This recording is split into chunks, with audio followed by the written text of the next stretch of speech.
So why not in fit?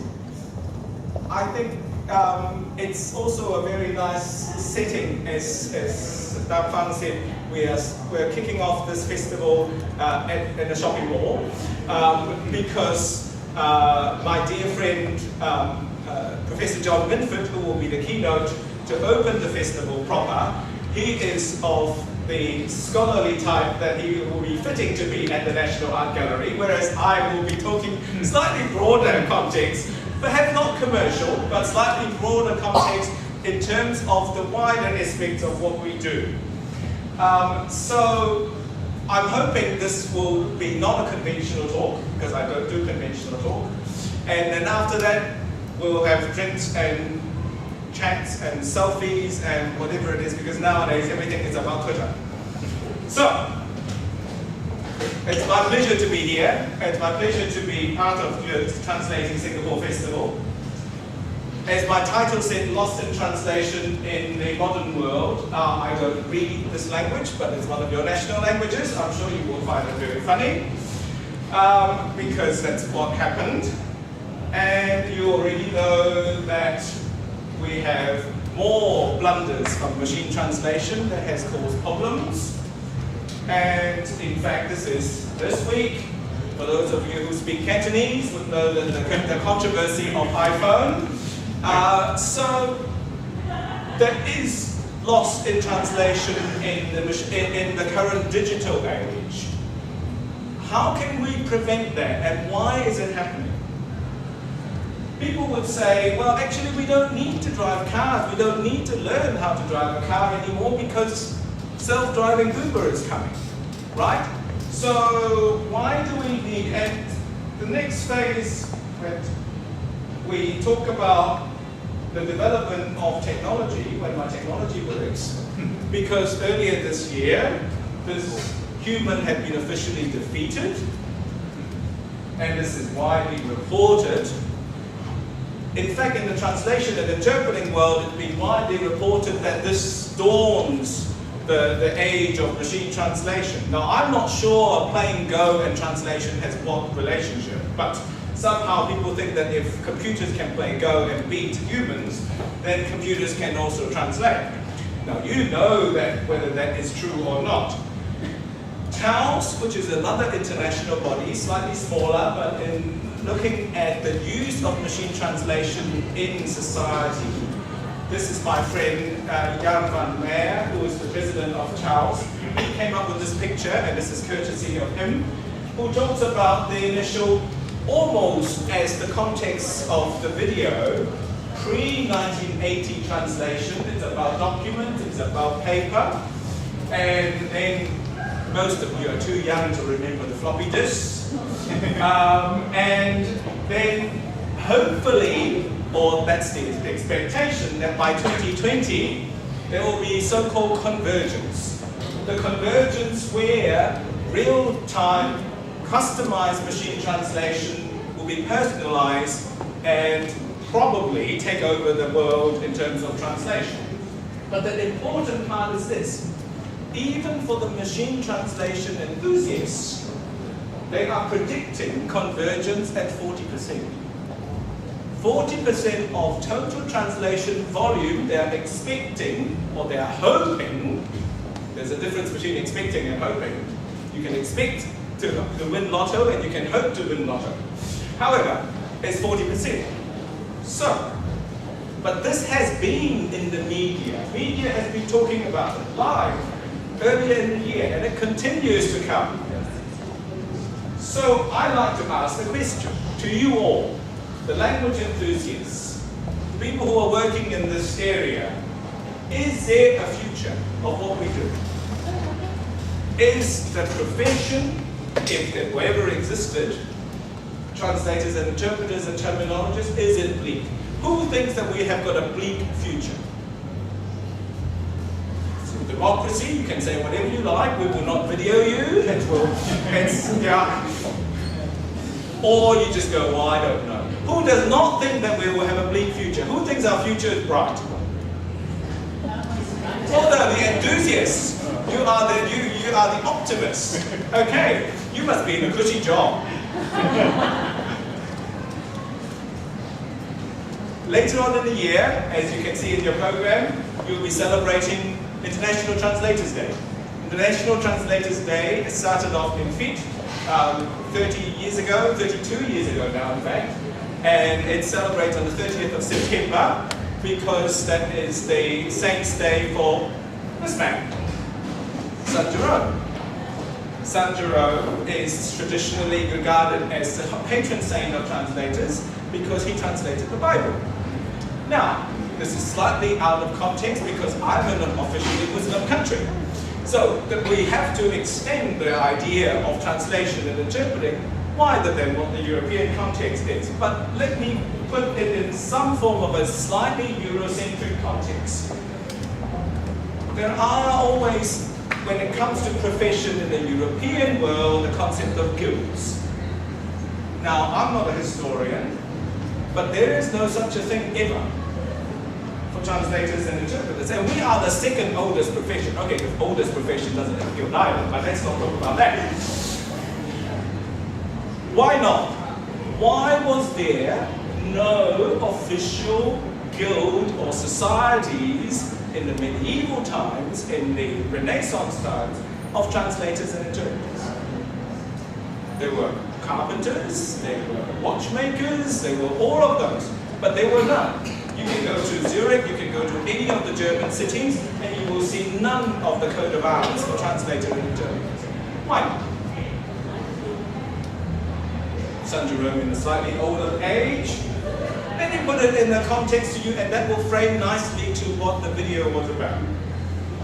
I think I'm going to look at our profession together in an individual and professional way. When it was Babel and medieval times, we don't know who they are because they just did what happened. And was there a profession? Well, there isn't. There wasn't because there was no guild. There was no organized profession. Then came the war. After the war, we had starting to professionalize translators and interpreters.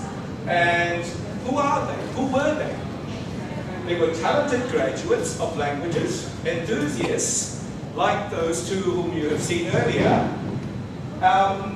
Were there organization? Not really. Were there recognition? Not really. Pre-globalized age, again, you are too young to remember the pre-globalized age. Then we start to think about trained language graduates who become translators.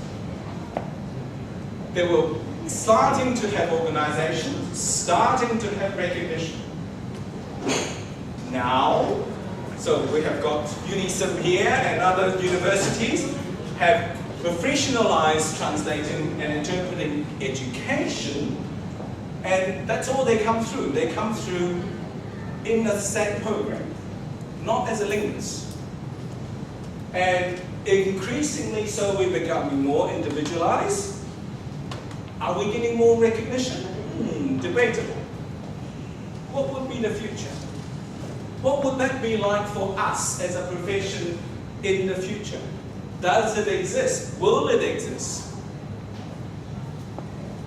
I asked you this question. Where do our new translators and interpreters come from? You have seen our older generation where they came from. Let me ask you, who do you think the next generation would be? Do we need them? Is everybody going to speak English? Or is everybody going to speak Chinese, as the Chinese would suggest that they think that there will be a global language in the future? Where do you think the next generation of translators and interpreters will come from? Have you thought about that? Maybe from here? Do we want to know about our future? What would be the future of our profession? Not just the next generation, but for us. I'll put it this way. This is the trend. Don't read the axis. I know Singaporeans are very good at maths, but don't read the axis. The axis is wrong. The trend is correct. Imagine this is the year 2011 to 2015, and the y-axis is the amount that you get paid as a translator. This is basically what it is. the amount the rate per word or per page is doing that. Right? For those of you who are optimistic, you must have a cushy job. This is the global projection of machine translation use from 2012 to 2022. There is, without doubt, more machine translation to be done in the future. This is an internal graph from the chair of the European Union. European Union, as you know, is the biggest employer of translators and interpreters in the world because they have 24 languages in all directions. That's what's happening. Blue line is the number of pages needing translation. It's going up, as you imagine. Bureaucracy always generates more paper. Maybe not in Singapore. But the number of staff, translators and interpreters, look at the green red line, is dropping. So either they are beating up their staff to translate harder, or they are doing machine translation. So, people will talk about technology will replace us, will replace language barriers even, because in the future nobody will fail to communicate, because we have this now. You have got Skype at home, Skype can translate and interpret, you don't need people. In fact, we are talking about round-the-clock, 24/7 translation, because that's what people demand. Well, I don't know about you. I don't sleep very much, but I still need to sleep. If you want to continue to work 24/7, if you want to supply translation to big corporates, are you willing to do that? Or do you need to find groups of friends to do that? Or is it going to be machines? Or alternatively, instead of using the Uber model, using apps to find translators and interpreters around the world, send in the file, this is live, you can do that now, send in the file and the translation comes back. You have no idea who did it. You pay a small amount of money and it goes to somewhere being Uberized. Is that our future? Do you want to be part of that future? So, people talk about our profession, the days are numbered. There are already Google interpreting coming through. Tokyo Olympics in 4 years' time will have everyone, and when they arrive, will have a little earpiece that they have. They don't need interpreters. English to Japanese, machine interpreting. That's what they promise. Just like Olympics, they promise all sorts of things. But the reality is it ranges from machine will replace us to machine will never be as good as us. But the reality is probably somewhere in between. Because remember that years ago, people talk about no books. Well, this is still a reading nation. We are still reading. And in fact, it's actually quite annoying to read on Kindle.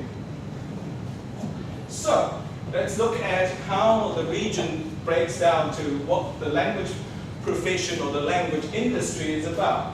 Talking about the 6.23% growth, this is 2014 figures, but the current figures is about the same. Double-digit growth for language service professionals, language service industries.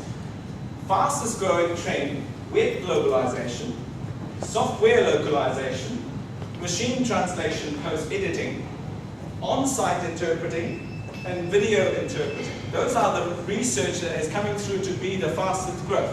Are you in one of them? Why is literary translation not in it? And all the more important sociological translation or academic translation is not in it. And is that a problem?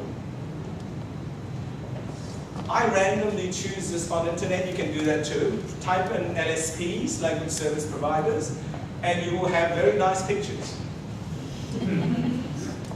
I've been to lots of these companies, they don't work like that.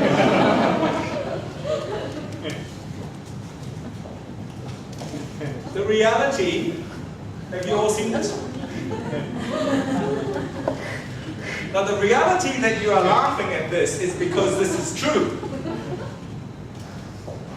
Because if you ever go out to a party and you tell people that you're a translator, that is what happened, usually. Unless you're among friends. So, are we going to have a major disruption, a major change of era from the time of our predecessor to something that is totally different? Are we going to mourn the end of an era? Or is this a brighter future for us that we don't know about? Let me take you through a quick journey, hopefully, because initially I thought I've got an hour, so just interrupt as we go. This is the World Corruption Perception Index. It comes every year. And these are the European countries. That's Asia Pacific. My country is just ahead of yours. We are number 4 in New Zealand, and number 8 is Singapore. Why is that important? Why is the perception of corruption important? I'm going to present to you this. Some of you may remember this. This is the crater from the major chemical fire in China. These are the professional fighters who have got all the right gear, who has got all the right equipment and the right training to know what to do. These are the firefighters who died. In fact, there was a discussion that the whole fire was propagated by non-professional volunteer firefighters because it was a chemical deposit. It was not ever meant to be fires with water. It was a chemical fire, and it caused an explosion. Now, we would never know about that. Another possibility, this almost a universal symbol. I'm sure they are in Singapore. They are in my country. They run our only, they were running our only, because it's been confiscated back by the government, private prison. Because governments are trying to outsource services to companies. Just the same way as translation and interpreting. What happened? Well, nobody ever generate profits when running prisons, do they? So how does a commercial company run that? Well, as it happened, there were corruption involved, there were people trafficking drugs into prisons. So, what is that relevant to us? In 2007, the UK government decided to scrap government-funded interpreting and translation service in court. They decided to, instead of using professional translators on a one-on-one basis, in other words, the court clerk rang the individuals for whatever that is needed, it went to a company, and the company was outsourced for bulk funding. So each year they get this amount and go and find interpreters. That's the guy on the big picture who set up a company, who bid and won the contract.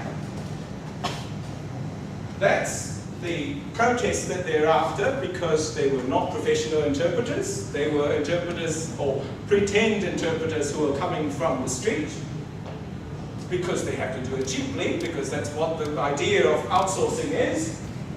And that's the subsequent royal inquiry of what happened to miscarriage of justice. Another example, and I've got the guru of subtitling in this country, so it will be of interest to him. In Finland, everything by law that's on television have to be subtitled. So, when Netflix comes in, they say, oh, we want to show programs, or any of the companies, they go, yes, but you have to translate into Finnish. Everything has to be subtitled into Finnish. And Netflix says, yes, we can do that. Machine translation. There were no translators involved, it was free. It was machine translation. It provided infinite laughter to the Finnish population. So, I'm not against procurement, public procurement and big contracts because that is part of life, but there is a price to pay. Can we reverse the tide? Because most people who come into universities who aspiring to be translators and interpreters, never want to think of working in an office. I was at a conference earlier, and this is a capture screen of one of the biggest conference for European language professional companies, service provider companies. And this is one of their slides. The future of translators need to be own 5 or more CAT tools, 2 quality assessment tools, machine translation experience, knowledge of FTP, ZIP, terminology, update, and various communication tools, and Skype. Are we IT people or are we translators? Has translation completely turned into an industrial process? Because if you look at the modern translation cycle, where is the translator? The rest of them are managers, accountants, source file processors, editors. Because most people, when they join translation, want to be like this. Who is working like this? You'll be lucky if you work in a co-op. But what is the business model now for translation and interpreting? You either go through the budget system, who will bid for the big contracts for the company, for countries, or big companies, translation for economy class, or maybe premium translation. But ultimately, the measure for translation is commoditized. It's a product, It is volume-based, and somehow people think that technology, augmented technology, will help with saving of labor and costs. Dan Fang knows that. I like my opera, so I often have opera shots in my presentations. Is this the end of the world? Is this the end of the gods? I think one of our problems, there were issues in the past when our forebears were working in the translation fields, but I think the current system that we are under is a major disconnect. Because if you look at an industry agency model, us as translators at the very end, the client, client, we are totally separated. There's a wall. The client has no idea what translators do. Translators have no idea what the client wants. We are totally separated. I'll put it in another way. He's the guy who runs Airbus. And your national airline buy lots of those. Airbus is a major European project for all the EU countries and bringing in technology and labor from across Europe. He occasionally needs translators and interpreters, as that picture shows. But the workers do. Because parts will be coming from Germany, other parts will be coming from France, and they all get assembled in Toulouse. They need to talk. They need to work out the manuals. That's what they need. And that's you.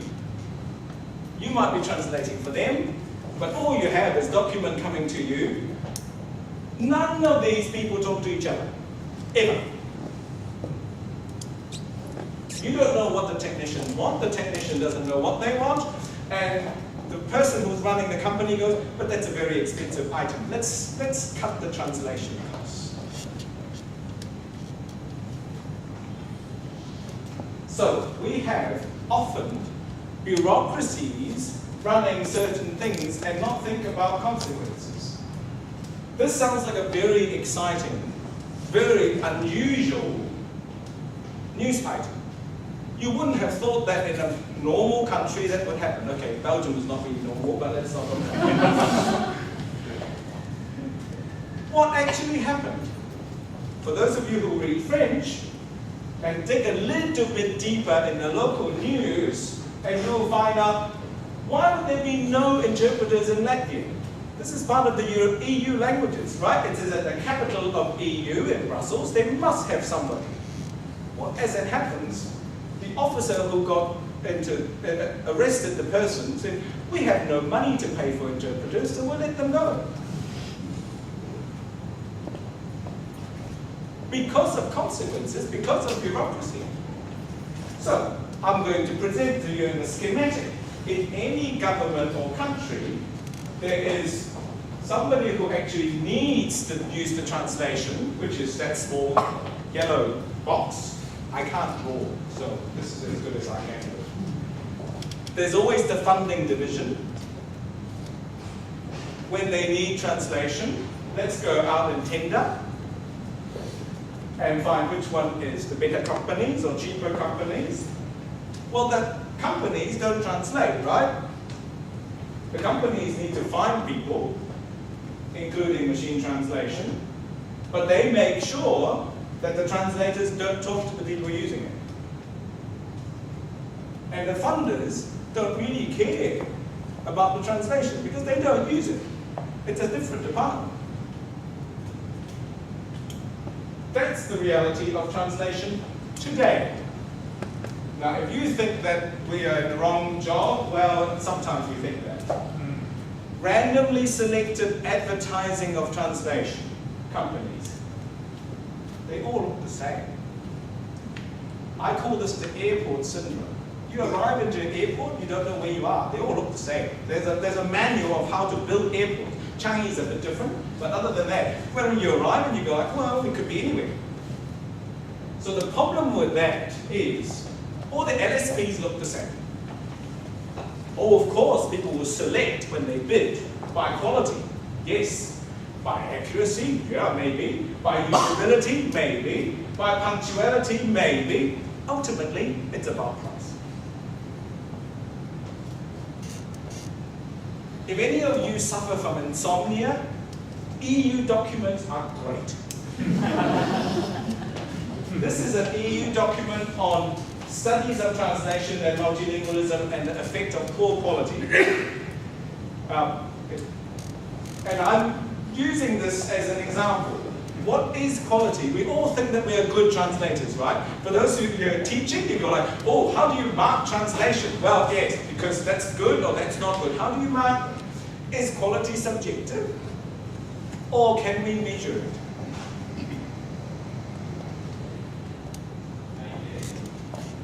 Is it a bit like beauty? We can measure beauty, by the way. There is an international standard of beauty called millihelen.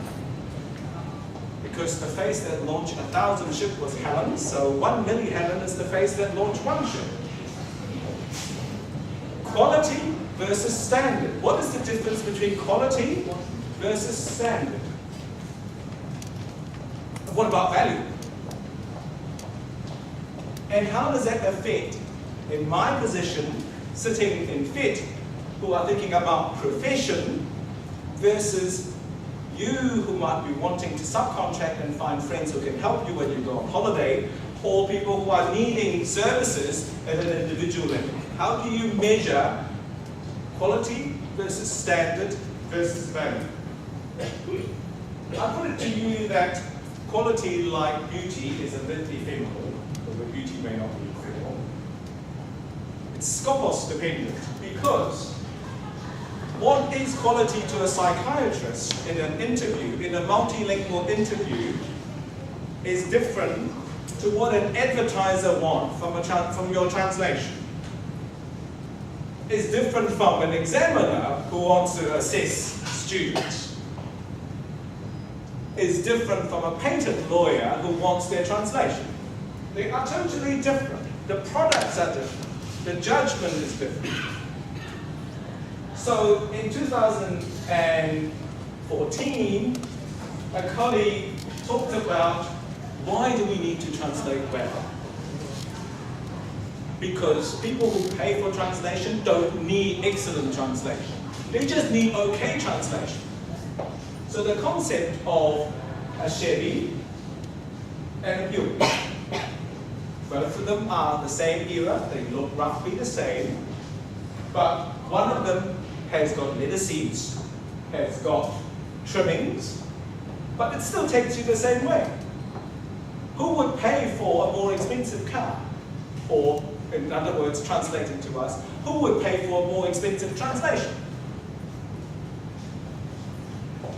The Nobel Prize winners, Joseph Stiglitz, who had been quite famous recently because he was talking about TPP, coined this concept, information asymmetry, for which he got the Nobel Prize for. He talks about quality being uncertain. Why? Because in any systems where the seller and the buyers have completely different ideas of what quality is. And this is translation. Because if the person who wants translation knows what he wants or what she wants, they won't come to you. He used the example of buying a used car. Americanism. Cherries and lemons. A bad used car is a lemon and a good used car is a cherry. You can look at it, but you can't tell if you're a buyer. If you're a seller, of course you know because you've been driving it. But would a seller ever tell you that? That the car leaks or the car makes noises or whatever it might be? So, the concept is there is no reproducible objective means of measuring quality.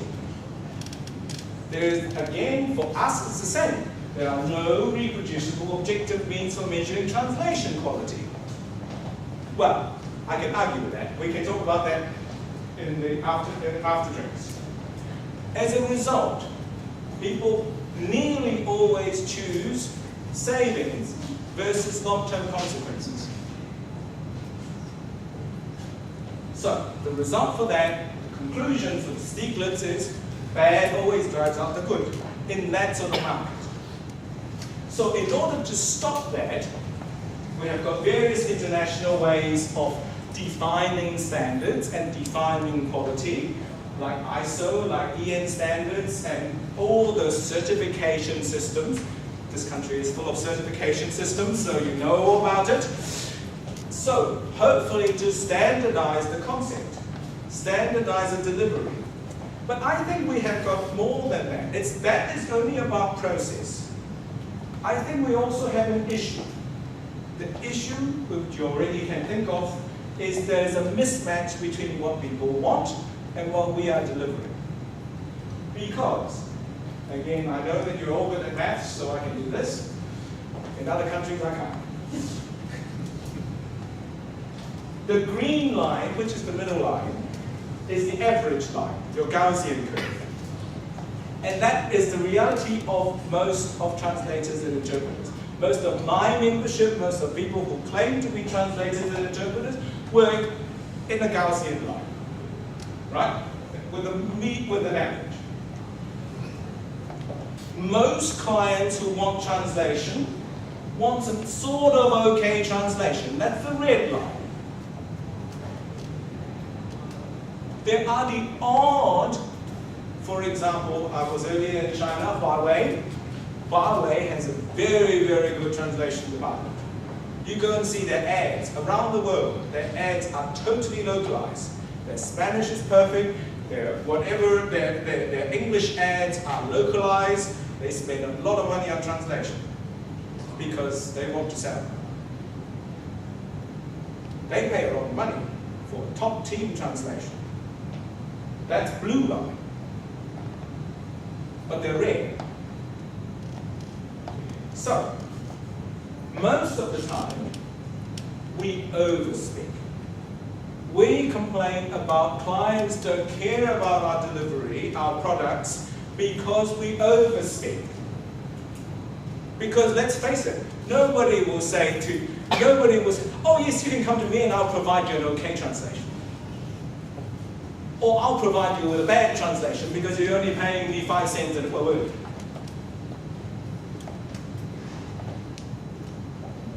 So we have this. Now the problem of this is I cannot tell, sorry for those who don't read Chinese, but the English is still funny. I cannot tell whether this is machine translated or human translated. I can't. Because there are bad human translators, there are also bad machine translators. I cannot tell. So if you put on your shoes as the Singaporean government or whatever it might be, who is contracting out services, how would you know who to choose from? So, one more economic concept and then we'll move on. There are only 3 reasons why people will pay. People will pay you, maybe, because you do what they don't want to do. Right? That's why we pay domestic helpers, that's why we pay whatever that needs to be done. People pay you because you can do something they can't do. That's why you go and pay for the doctors, that's why you go and pay for the mechanic because you can't fix your own car. Or you're not allowed to do something. Or people pay because you've got something they don't have. There's only 3, there's no more. Most, and it applies to everyone. Now, most translators, if I ask them honestly, they would say, we all want to be that. Because we all want to be so specialized that people come to us because we can do something they can't do. Well, the reality is mostly that. Particularly in Singapore. Because everybody can translate. Everybody speaks 4 languages, right? Bad. Now, last time I was here, I talked about the Liu paradox, or the Liu-Perhacker paradox. And Franz Perhacker, for those of you who knows about interpreting studies, has very kindly written about it in his latest book. And it's about the paradox of the more multilingual the society is, the worse translators and interpreters are treated. Not just because Singapore is like this. The classic example is Switzerland. Multilingual, again 4 languages, very rich, like Singapore, but they pay interpreters badly. Why? Because everybody speaks 4 languages. Why do they need interpreters? Except when you're foreign. So, because this is what happened, the status is a problem. And, I don't have more updated figures, but as a result of that, in order to survive, when your rate is coming down, the only way to survive, apart from marrying somebody rich, is to do more. And that's what happens. Every translator is doing more in order to survive. A plunging rate. So again, opera slides, is this the end? Are we going into a death spiral? Because, this is a bit of a literary theme for the translation forum, because the reality is a lot of translators come in with a motivation, and a lot of the time the motivation is about saving the world, it's about promoting literature, it's about arts, it's about writing. Well, welcome to reality. Unfortunately. So, is there no hope?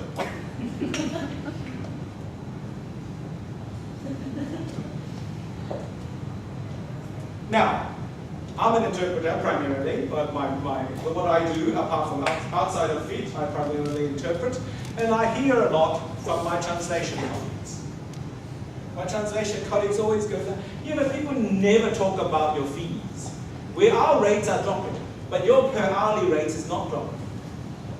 And they always think that we work in very nice aircon conditions and we have got scripts and we know what's happening, and occasionally we rub shoulders with important people and with nuclear weapons and a very large navy, which you can see from Sentosa. Anyway, why is it so different? Why do people always think of us as two distinct professions, and why are we treated so differently? Any ideas? No, I can stop talking and you can tell me. Why are translators and interpreters treated and perceived so differently?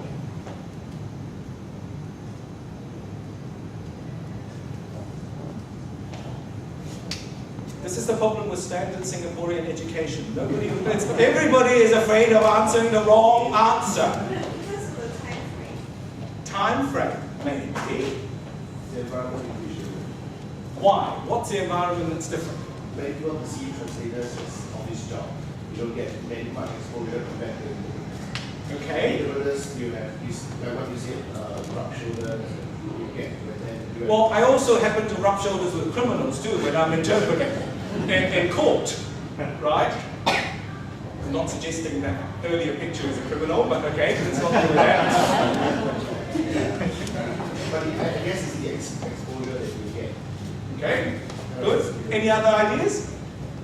I think an interpreter is seen as somebody more intellectual, whereas a translator, you just take that original text and read it. That's an interesting idea, because in most cultures, translators are more intellectual and They interpreters are, are but more... from a perception. Sure, okay, that's an interesting one. That's an interesting one. Okay, all right.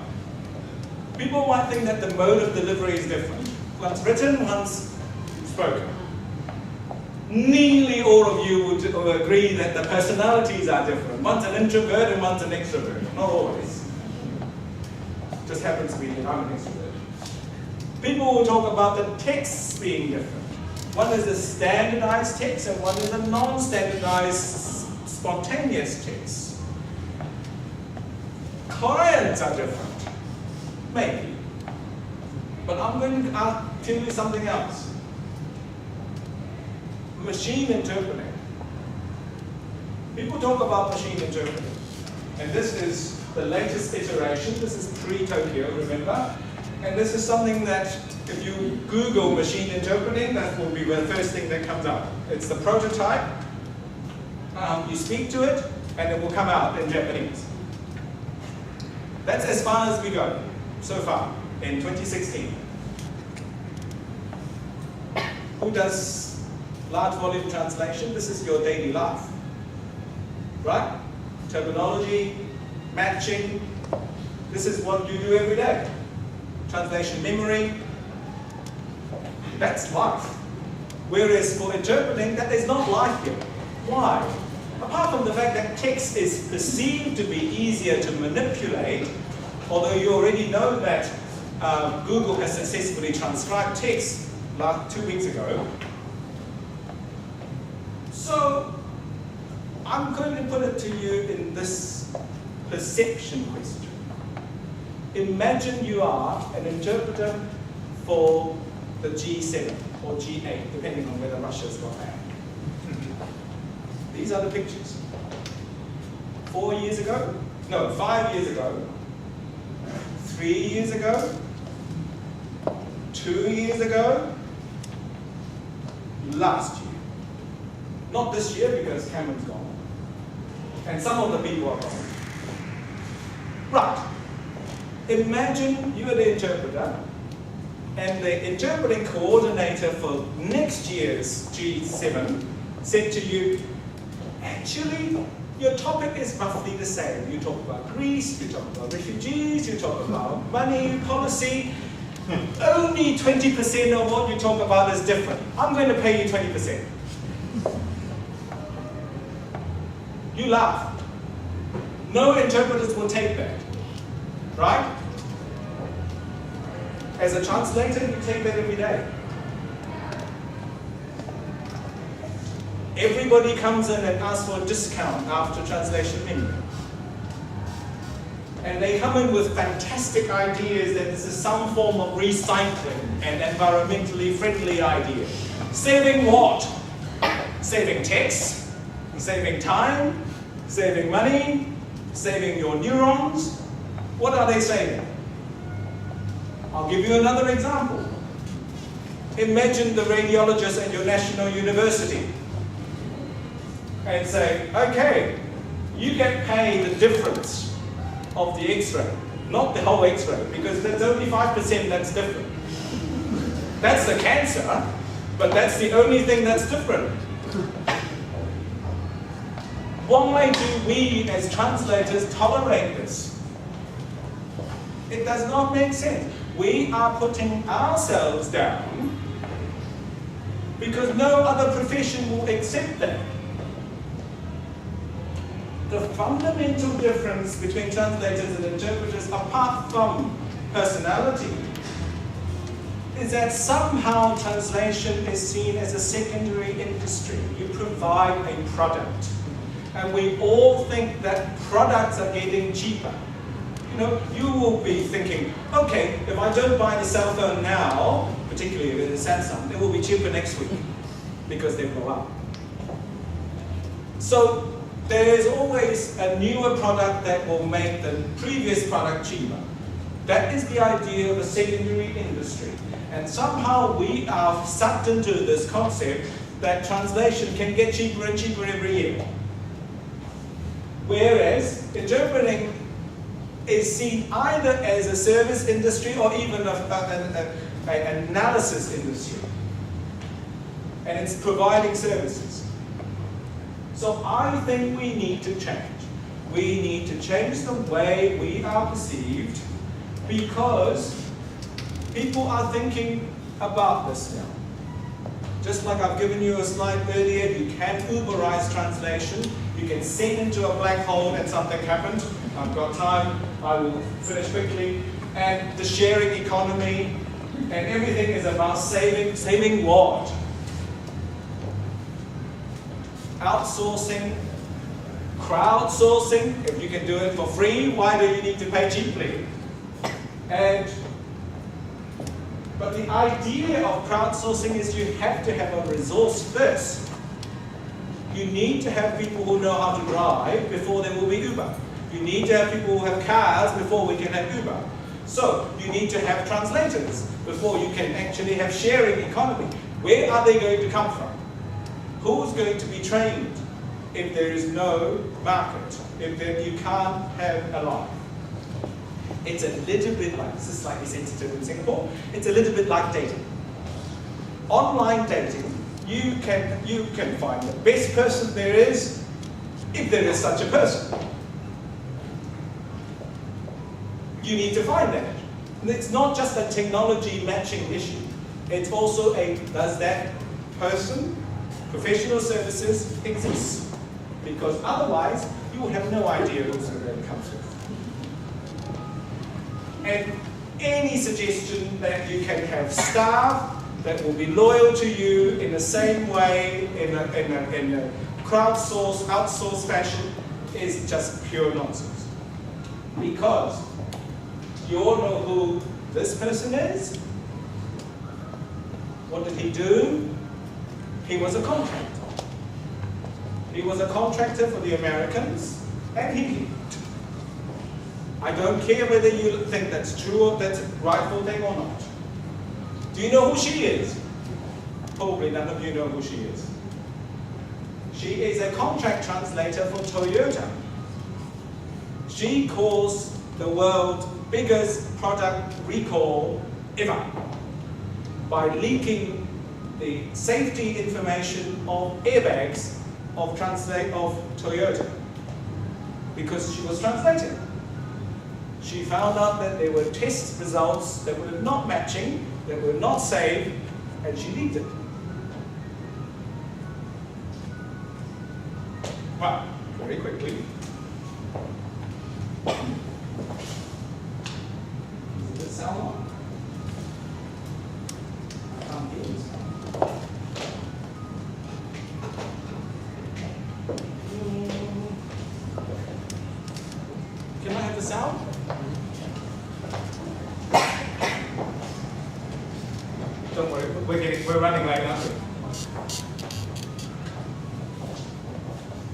Can I have the sound, please? Thanks.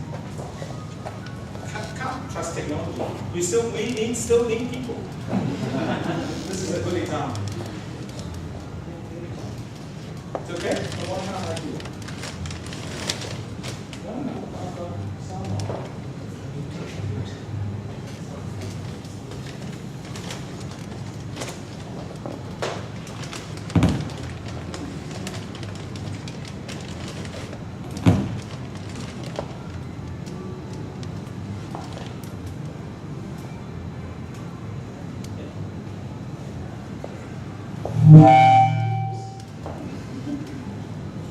Yep. I'll give you the back.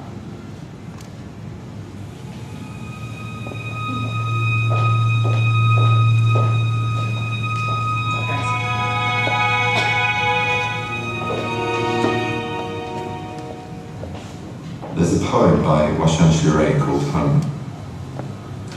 No one leaves home unless home is the mouth of a shark. You only run for the border when you see your whole city running as well. You have to understand that no one puts children in a boat unless the water is safer than the land. As people watching this tragedy unfold from the safety of our homes, with our safe children, we want to say that we see you, we hear you, and help is coming. Hello? We need some help here! This is a disaster. There is no value for a human being, no value at all. Where is the humanity? محمد الشهر الرسول الرسول على حاجة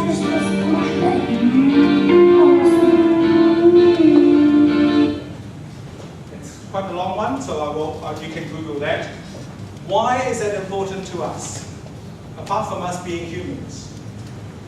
Some of you older ones might remember this is not a new concept because up the road from Singapore we had major refugee crisis in the 70s. What is that important to us?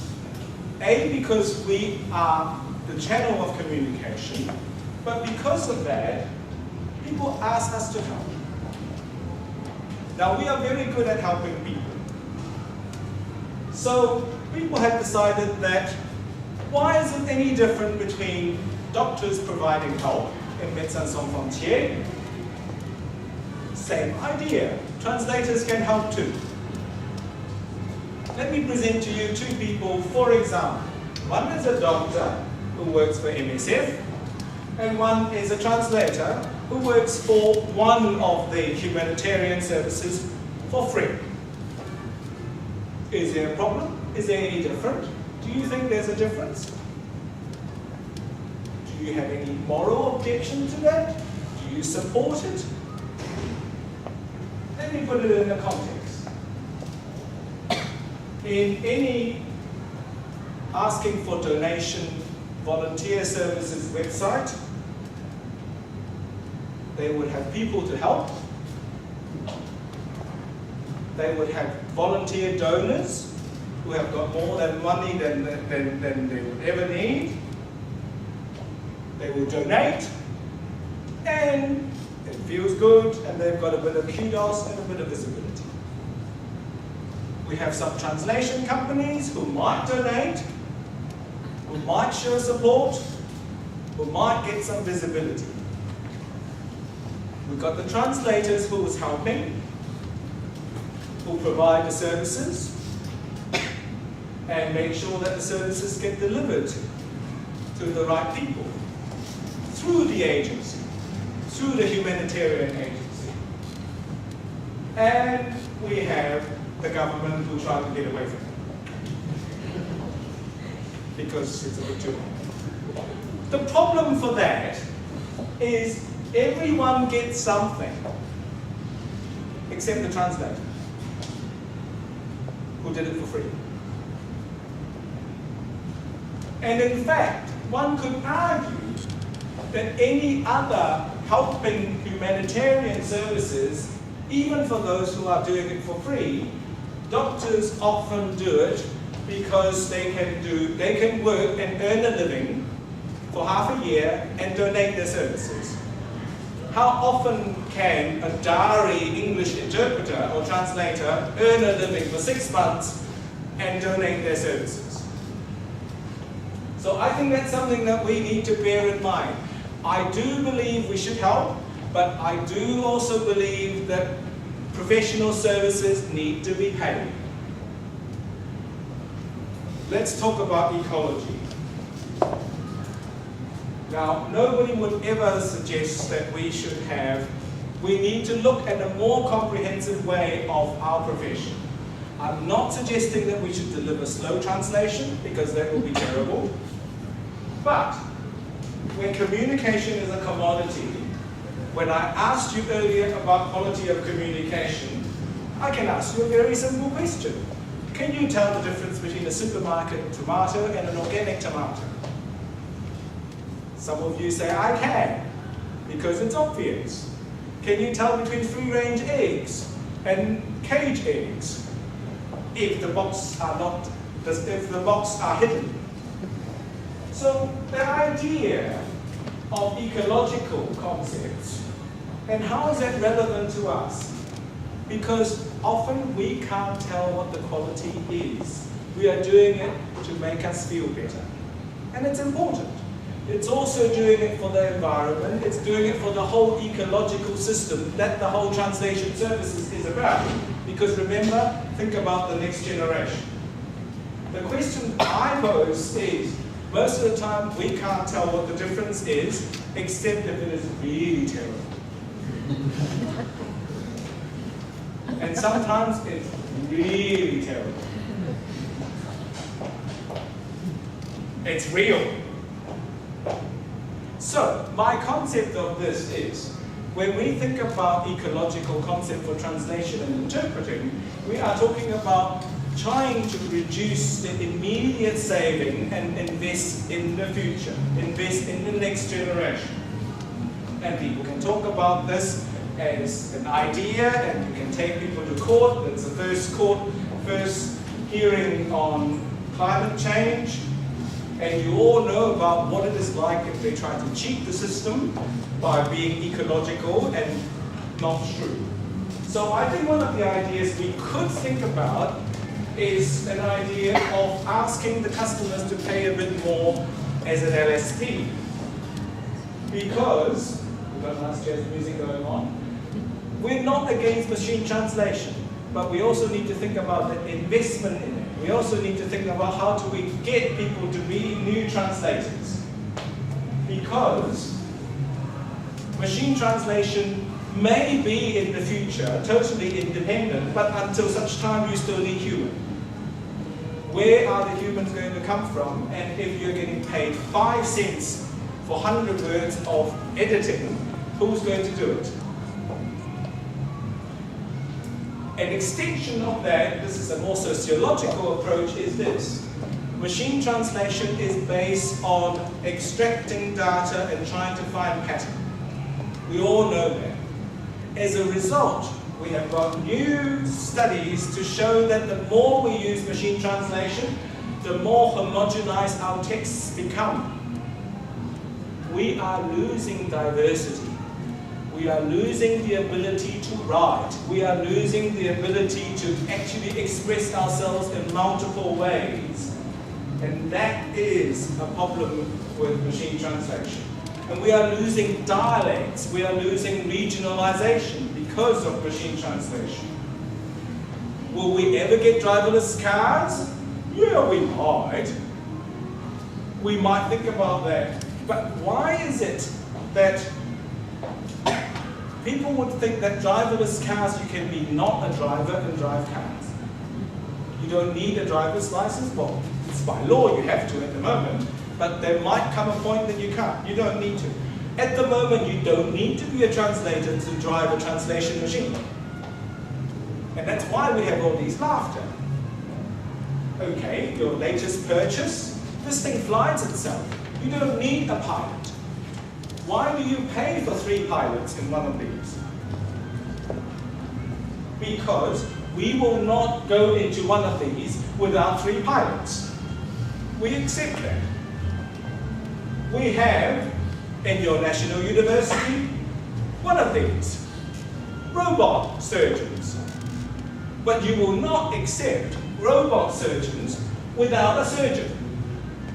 How do you train a surgeon? You still need a surgeon who can operate when the robot fails.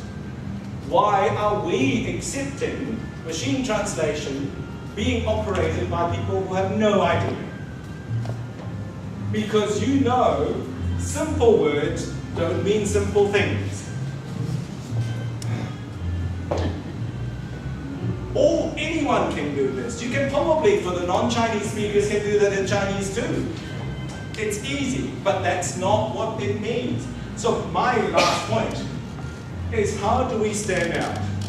How do we get people to be educated and wanting to be the next generation? The main important thing, which will be the theme of this festival, is how to write. The only way we can differentiate ourselves from the machine is to write properly.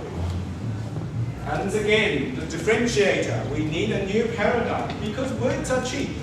We need to find a fundamental way to think about our craft. It's not about words, it's about how we deliver a message and get engagement.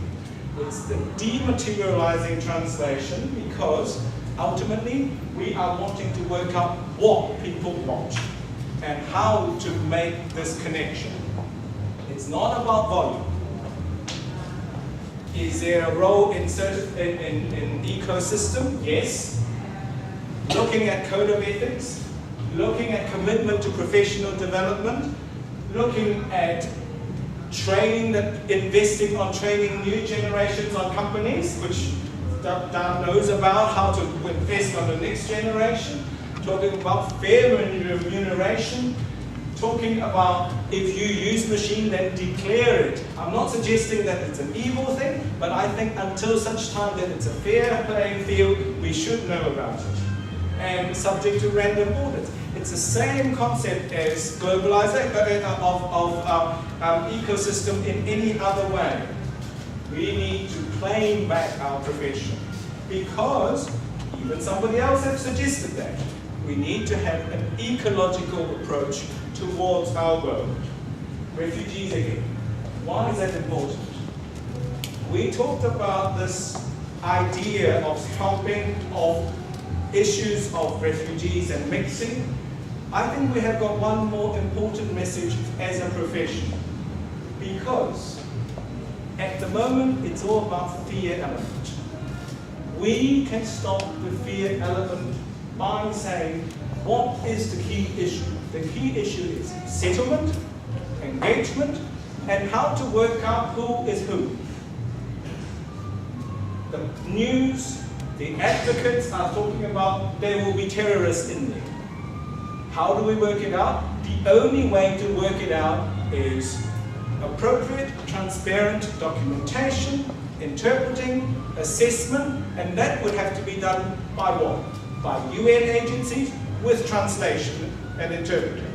If you have volunteer translators who haven't been trained, you don't know what your outcome is. And Germany knows about this. They have got an acute problem in trying to find good translators and interpreters to work out the refugee settlement process, because that is the way that civil society works. It's different from when the Indochine crisis broke out, because the standard is different now, because we want to make sure that our society is prosperous and safe. How do we do that? And we play a role, not just in the commercial side, because we are in the mall, not just in the literary side, but in the security and engagement side. Because why? Because you will never see Al-Qaeda or ISIS producing machine translation documents. Because for them, it's about engagement. For them, it's about influence. So we should play the same game. It's time for politicians to think about engagement. Because you might remember this, when the plane was shot, what happened at that time was an intelligence failure. in the British and the American intelligence service, they had one Ukrainian service intelligence officer, because we have totally cut down costs on training civil servants, on intelligence, on investing in people. And what would be the outcome? Tragedy. So, I think it's important for us to remember we are not just converting words, we are not just converting messages, we are part of society, multiculturalism and social and multilingualism, and a key pillar of social stability and prosperity. It's no longer about us working as individuals or as superstars talking to other foreign things, foreign aliens. In a way, one of the key things we need to think about is there are different roles to what we do, just like musicians. Not everyone can be a superstar, but your Philharmonic still needs good musicians. Chamber music still needs good musicians. We all have different roles to play in different contexts. Because if we do not fix the system, the new generation won't come. We need to maintain a level of income that people can survive on. Otherwise, we will have a problem. And I'm pleased to see Straits Times featuring literary translation earlier in the month, because now it's the moment to get the attention. Because you know, in order to win, you need to invest. You need to invest in time, you need to invest in strategy to get what you want. And I leave you with that.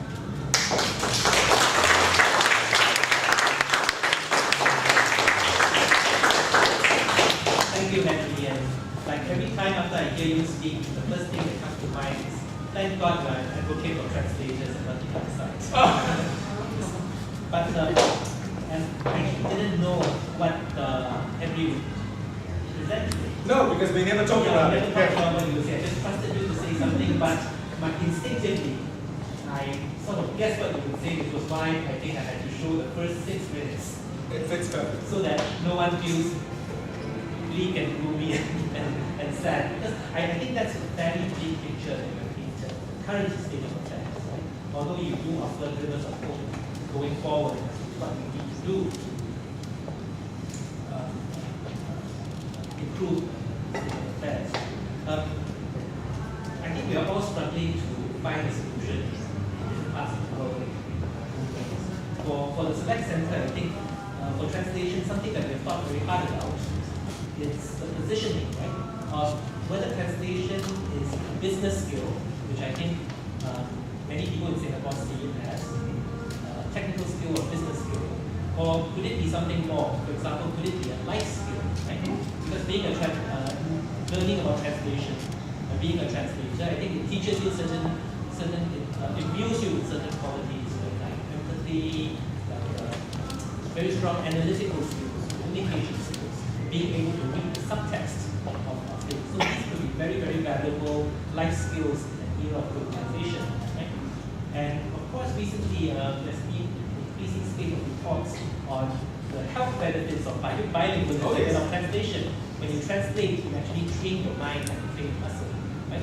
So people who are translators actually almost never get dementia, never get Alzheimer's. So there's that other angle, right? So I think through that, again, we're all trying to break the paradigm so that people look at translation very differently. Because tonight we have practicing translators, we have translation company operators, we have Academics, educators, right? Educators, including educators who teach our children now. Now we have young teenagers learning translation to schools. And I think, so I think what you said tonight is quite important. Making them think they're not training these people with educational skills for them to go to the market. They're money. They're teaching them something much more profound and much more important and much more future leading and long term. Absolutely. So we are running a little bit late. I do apologize. That's my fault. But they always say that the food tastes best when you're hungry, so I'm going to extend it a little bit more and give some time for questions from the audience. So would anyone like to take the lead and ask the first question? Before we give it to Martha. Yes, Not a question but a comment. I thought it was too Eurocentric. One. Two, didn't translations start much earlier in Asia Of course. than San Jerome? Yes, Because how did Buddhism travel of course. across Asia? Yes. So I think we need to be empowered. We Asians need to be empowered a bit more about our own history and not be so Eurocentric. I think that's a very fair point, and I like to see being, as Dan Fang has mentioned, the first Asian president of FIT, which is a very, very European organization. I want to see a bigger engagement in the different regions. I want to see about our message or your message transmitting. And one of the key things about the Straits Times article is about telling stories. If we don't know, if the world doesn't know what the story is about Sanskrit or about the struggles of translation as an identity in Singapore, we can't tell. And the only way we can hear that story is through translation. So I think we play a much bigger role on that, and I'd like to hear more regional initiatives about the celebration of the regions, of the history, more. But until such time, yes, it is Eurocentric, unfortunately, but I think there will be a change, and the change of paradigm is coming. Also, if I may just add, I think this shift of more Eurocentric model, I think we all have a responsibility. And I would like to raise an example of Dr. Yang Hui that you saw in the video. I mean, it was someone who never even had got a university degree because he was kicked out of university, who went on to spend his life doing research on Malay. And he was the one who discovered, even up to 10 years ago, people thought that interactions between Malay and Chinese just extended back 200 years. He was the one who found materials to prove that Malay-Chinese interactions occurred in 1403, so more than 600 years. He, through his own research, he extended our understanding of interactions between these two ancient Asian cultures by another 400 years. Right? And where are universities, where are our academics, where are our government agencies who should be doing this kind of research? Well, because they want to present history from political angles, so it's easier not to talk about those things. Yes, and I think that's important about engagement and activism. Now it's all social media, now it's all about ways to propagate your message. And that message, thanks to translation and new media, can be transmitted. There could be plurality in your voice. Not just, I'd say that, not just state-controlled information. Because you can.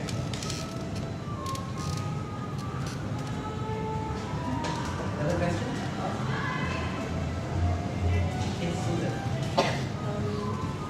What I would like to ask, thank you very much for your very illuminating talk. But what I would like to ask is that you see, compared to other professions like law, like accountancy, there are standard kind of qualification in the world that is recognized by different countries. But this is not something that is applicable for translation and interpreting. So will you advocate that we need to find good translators and produce good quality kind of work in translation interpreting? But then there's no such standard set by the world or recognition of such standards. So is there anything FIT is looking at by standardizing kind of, currently Australia runs its own, UK has their own, China has several. Singapore is also has one. So, is there any policy or plan in place to standardize such or at least get some recognition or quality and standards? Great question. Hard to get through with the jazz.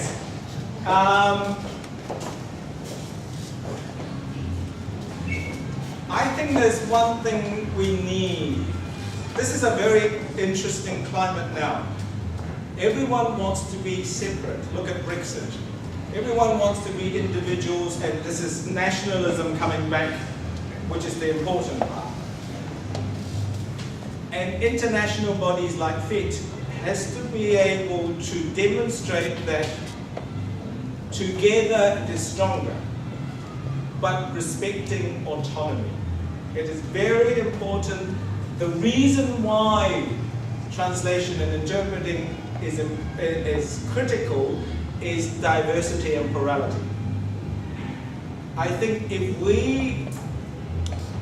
FIT comes out and say, this is the new standard, everybody needs to do 5 years, and the first year is this, the second year is this, and you have to sit the same exam, whether it is whichever language pair it might be, at all contexts. We could do it. Well, we don't have the money, we need to find the money. But other than that, we could do it, but would there be buying it? Would there be engagement? Would people be finding it acceptable? I think it's important to firstly say, what would be the ideal like? And everyone's the same. Examination and testing, well, training and education, examination and testing, code of ethics, and disciplinary process and complaint. Because all of those are universal professional things. It happens to doctors, it happens to lawyers, it happens to accountants, it happens to translators and interpreters.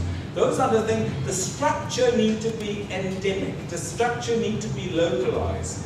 Because otherwise, the accusation will be, this is a European model. We don't want that. You need to develop your own model that suits you. Your code of ethics need to be within the confines of and localized. And FIT can help that, but FIT is never going to come out and say you should do that. Because particularly now with this environment, everyone's moving against that. Everyone's moving against the idea of some bigger brother come and tell me what to do. And I appreciate that. I think we should not be dictating. We should be engaging. And the reason for that, and I can, 1 minute of advertising, FIT has a strict triennial congress. Next year is in Brisbane, once every 3 years. Next year is in Brisbane, 3rd to 5th of August. Go and look up on the FIT website, fitcongress2017.org. And it's about disruption. We are going to talk about what our profession is like, maybe not in that bleak context, but how can we, as a world body, look at promoting within the different regions in a disruptive fashion, because that's what it is about. It's not about I tell you what to do or who would want to listen to me. It's about everybody engaging. Oh, this is the way we do it. That would be interesting. Maybe we should do that. Cross-pollinization and cross-fertilization. Okay, should we do one more question, or if there are a few, we could take them all together? Thank you very much for your very engaging presentation. I come from this non-profit organization called 84,000 Translators of India. Okay.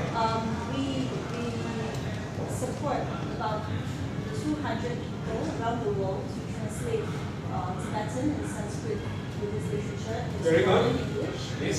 So for the purpose of preserving our heritage, Yep. it would be lost if we don't do it right. Yep. And it is very interesting hearing what you share about your views on translation, translation library and CAT translations. Yep. Because my role is really to fundraise so as to provide a system of support for these translators to be able to subsist on translation. And you can borrow my slides. Here. we're told that we pay the translators so well that other organizations have problems paying translators because now translators demand our rates. Yep. Yet at the same time, I have a great pressure in finding funds. In explaining to funders why we need that money for translators and they are not getting well off. They're actually still not surviving very well with what they're being paid for. So I've got some very tempting proposals to develop translation library because we don't have much. Maybe just one app for Tibetan translations. And the proposal given to me is saying that how many percent of it would be 70% cheaper if we manage to develop technology. So I have two sides of me. One side is myself. I am also a donor to my own organization, and I understand the pressure that donors have. On the other hand, I have the responsibility of paying translators, and we also, like what you said, thinking about long-term training of future translators who wants to study Tibetan and Sanskrit and improve on their English writing skills. So I have these different hats, and I don't want to stop if there's great potential for CAPS to actually support and make the translation better. So I'm still fine to try to find the answer to that. But I'm also wondering whether this is the right way of thinking, that perhaps the development of CAPS is not going to replace translators. It will only improve on the translation quality. Perhaps, I'm guessing if that is, perhaps... Improve consistency, maybe. Improving quality is it's going to be a very interesting question. Improving consistency, definitely, yes. No. I'm not against technology. I think we need to engage with technology. That's absolutely crucial. But just like my example of the surgeons, just like my example of the pilot, your Singapore airline pilot will not say, yes, because it autopilots to Heathrow, I will pay you less. You still have the same training because you know what happened when the autopilot failed. You still need somebody to fly. The same thing with surgeons. So I think we need to say, yes, we should develop CAT tools, we should develop memory, we should develop technology for the purpose of preservation, for the purpose of assisting, but it's not for the purpose of saving costs. I think it's important to present it that way, to say, yes, you will get a more consistent and you will be able to reference where that's coming from, but not about, yes, because of that we can pay the translators cheaper. I agree. I was also point about comments about quality, as you mentioned, Yeah. because I think one of the biggest problems translation has is that the customer can't tell the quality. So there's no way of evaluating. Maybe that's related to what you say, but the purpose of translation, as you mentioned, is different for different kinds of settings, and therefore it's so hard to come up with evaluation criteria. How? I have no answer to that. But how do we convince the funders, whether it's the government or whatever, different concepts, that the customers, basically, you are paying for a more qualified product? I have no answer to that. I wonder if you have any insights to that. But that's where the money is coming from. It's a very specific question. Maybe we can talk about it at trends. Yeah. Okay. But, yeah. Any other very highly related questions? Yes, William. I'm not sure in the case of Singapore whether translation is considered as profession. I don't think it's a uniquely Singaporean problem. Because I had the opportunity of working in London. Yes. And over there, translators and interpreters are definitely certified. Yes. But in the case of Singapore, I'm not sure. I think they are not. In other words, they are not regulated. Anybody can undercut another person. Anybody can undercut. Okay? And in that case, in the case of Singapore, for example, the people coming from China and Malaysia, and they do a kind of conversion, and find that the rates are good here. Whereas for the locals, might not be the case. So how do you handle this question in the case? I'm not sure. Maybe Dan Feng is more. Dan Feng has got the magic. He's got that. I know he's trying very, very hard to fight for people like us, interpreters, translators as professionals. They tell us something. In countries where everyone technically can be a translator, how do you differentiate a translator from a amateurs, professionals or amateurs? I think it's important why we are here. In order for us to change our situation, we are the only one who can. Nobody else can. So it's about solidarity. It's about us working together. That's why I made the comment that Singapore is not part of FIT. But you have that until such time that there is an organization that says we represent translators and interpreters because we have this entry criteria, because we all perform the same standard, because we are all subject to the same complaint and disciplinary process, and this is our quality mark. We all band together and go to the various government bodies and say, this is what happens if you want to work with us, this is how it works. Not talking about money, because money is, there's one way to get the civil servant turned off, and it's to talk about money. But if you talk about how can I help you, how can we as translators help you to make sure that your trade negotiation is happening, or whatever the court is running, or nobody gets shot for being the drug traffickers who was not the drug trafficker. However the case may be, that has to be the priority, because to a civil servant, it's not about money. They turn off when you talk about money. You want to say how to make their life easier. And we have to band together to make their life easier. Otherwise, you're just another annoying person who wants more money. So I think that is one thing to put together as a group, and we has to be stronger together. This is exactly the thing that has to be stronger together. There are no other way, because if you go and say, oh yes, okay, yep, William, you're very famous, yes, I will pay you more. And somebody goes, but why? And then that becomes a bidding concept. Whereas we're not talking about the bidding thing. We are talking about, we are raising the standard of everyone. This is the expectations, and we are going to solve your problem. That might be listened to. Otherwise, it's not. Otherwise, it will be the petition for better pay, petition for whatever. And we all know around the world what happened to unions. Well, I'm sure you have a lot more questions once you have some food. And I promise you I won't let Henry get away before you all have a chance to ask questions. Yes. So it just leaves me to say before we leave that please take a look at our program and take a look at go online. Please see what other programs we have. We have a whole host of, we are extremely ambitious this year. And I think every program has been designed to inspire or to provoke, to stimulate, right? So and I really hope to see all of you at our different programs for the next 3 weeks. So please join me in thanking you.